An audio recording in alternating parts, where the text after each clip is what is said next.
All right, what's going on, guys? So one of the greatest sins that's prevalent in society today is around sexual and child sins. And so specifically with pedophilia, with child sex trafficking and all of that. And so a lot of people brush it off and they laugh it off as some kind of conspiracy, and none of that exists. But if none of that exists, then a lot of what's going on, especially with a lot of the trials, Ghislane Maxwell, Jeffrey Epstein, and many others, right? And you can see localized cases, right? Localized things. So the question there is there a global pedophilia ring? Is there a global kind of, supply and just demand of this huge network of interconnected things, right? And so again, I'm not here to argue for it or not.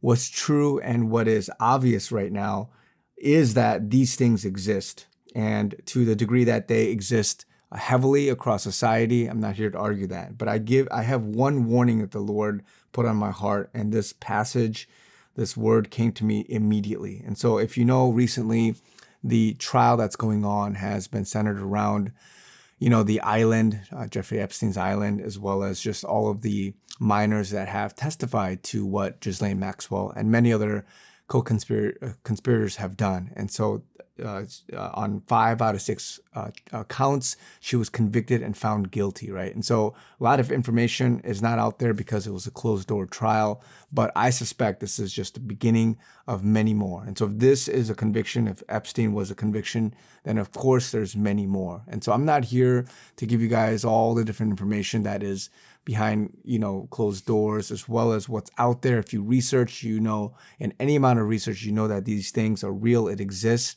and it's very prevalent. And it's something that a lot of people, they brush under the rug and they just write it off. And again, I've said before, if you don't understand it, don't write it off as it doesn't exist. You just don't see it in your purview. You don't see it happening on your day-to-day basis, but it doesn't mean that it's out there and it's prevalent. And so the Lord continually has been confirming and given me more affirmation that this sin is very prevalent in society, and that you have to be not only praying for it and aware of it, especially if you are an intercessor and if you have a heart for the next generation and what's going on, but that you have to be able to understand it from God's perspective. And I'm going to give you this passage, and this perfectly exemplifies what that is. So Matthew chapter 18, he talks about the children, right? And so in verse 5, it says, "Whoever receives one little child like this in my name receives me."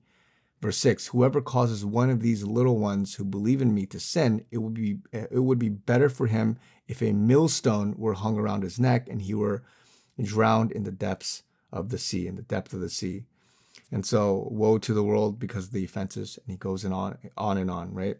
So one of the things you got to remember about Christ and his ministry, as well as God's heart for the children, is that you don't want to mess with the children. You don't want to take them astray. You don't want to pervert them. You don't want to chastise. You don't want to do all these different sins that is going to stumble them for the future, such that they have wounds, they have to heal, they have to do all these different things to just even get back to being sort of a normal person. So a lot of heartbreak, a lot of things, if you just are within, that realm, counseling, or if you have a child and things like that, then you know that it's very critical how you raise them, how you show them love, and how they are treated. And so from a very young age, if you mess with them, then it's going to not be good. And so right now, this verse applies more than ever for the convictions, as well as the current sins and many things that are happening right now. And so it's a woe to you.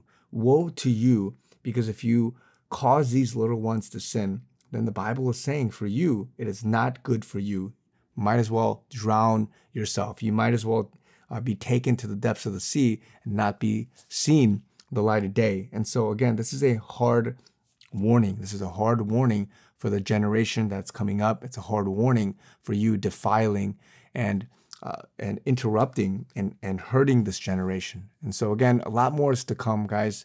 Ghislane Maxwell isn't a big enough name to open up the eyes of people and what's really going on. If people really saw the disgustingness that's going on, and even with the Ghislane Maxwell trial, the judge deemed that it was so bad that he had to leave it closed door, right? And so these things are going to shock the world. A lot of Hollywood people, a lot of people that are involved in this, they are, trying to, in some secret way, reveal that this is, without jeopardizing themselves, that this is a real deal and that it's hurting a lot of people. And there's crazy things going on behind the scenes. And so a lot of us, because we're not privy to it, we're looking at the world in just these rosy, colored glasses. We're not able to see the disgustingness, the wickedness that's going on behind the scenes. So more of that is going to come out.